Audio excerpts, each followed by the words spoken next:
तुम्ही जर का बघाल तर तरुण मुलं मुली तर आहेतच,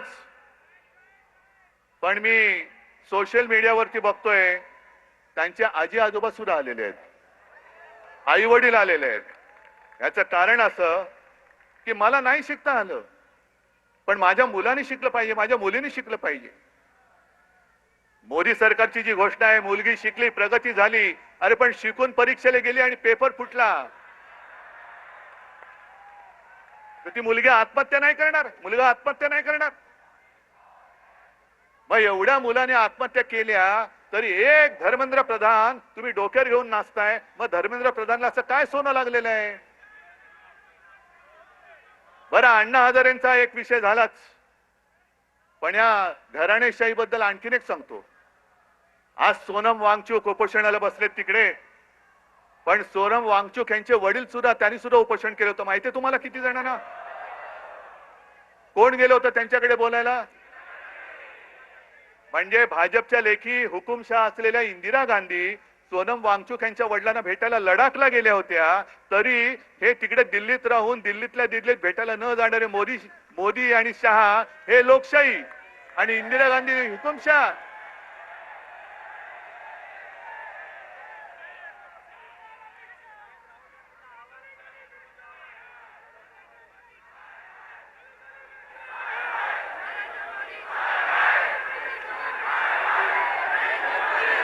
एक मिनिट, हा गली गली में शोर आहे, बरोबर आहे, पण तुम्ही जिथून जिथून आलाय, कुठल्याही गल्लीतनं आला असाल, कुठल्याही गावातनं आला असाल, त्या गल्ली गल्लीमध्ये तुम्हाला शोर करावा लागेल, तुम्हाला आवाज उठवावा लागेल। मला जे प्रश्न विचारत होते त्यांना मी हेच सांगतोय की तुम्ही दिल्लीला जाणार का? हो, वेळ येईल तेव्हा मी नक्की जाईन, पण मी एकटा गेलो असतो तर फरक नसता पडला। आज हे सगळे एवढे जण इकडे जमलेत, अख्खा महाराष्ट्र आज तिकडे उभा आहे,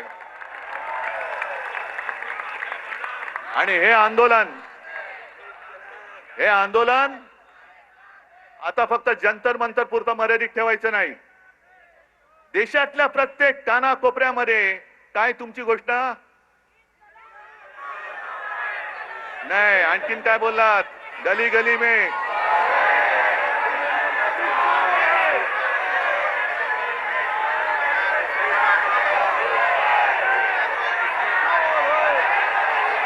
बरं, आणखीन एक गोष्ट, इकडे महिला आलेल्या आहेत, इकडे बऱ्याचशा महिला आहेत, महिलांनी मला पटकन सांगायचं, आपल्या घरात जरा थांबा नाही, आपण साधारणतः आपण साधी माणसं आहोत, आपल्या घरामध्ये साधारणतः असं मानलं जातं की साधी महिला ही झुरळाला घाबरते ना?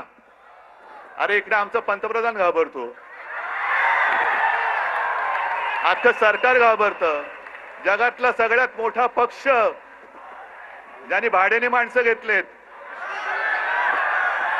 हे भाडकं वाचलं की असं होतं, भाड्याने म्हणजे माणसं चोरून पक्ष वाढवला ना की असा पक्ष झुरळाला घाबरतो। आता कळलं मला की हा पक्ष झुरळाला का घाबरतो, हे सत्ताधारी झुरळाला का घाबरतात, कारण यांच्याकडे स्वतःची माणसं नाही आहेत, सगळी भाडकाऊ आहेत, चोरून आणलेली गद्दार आहेत।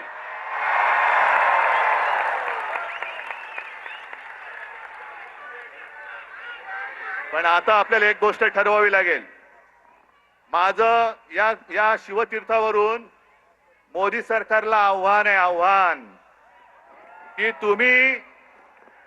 तुम्हाला वन नेशन वन इलेक्शन घ्यायचे ना, आत्ता जाहीर करा, उद्या निवडणूक, देशाची निवडणूक आत्ता जाहीर करा, आम्ही तयार आहोत।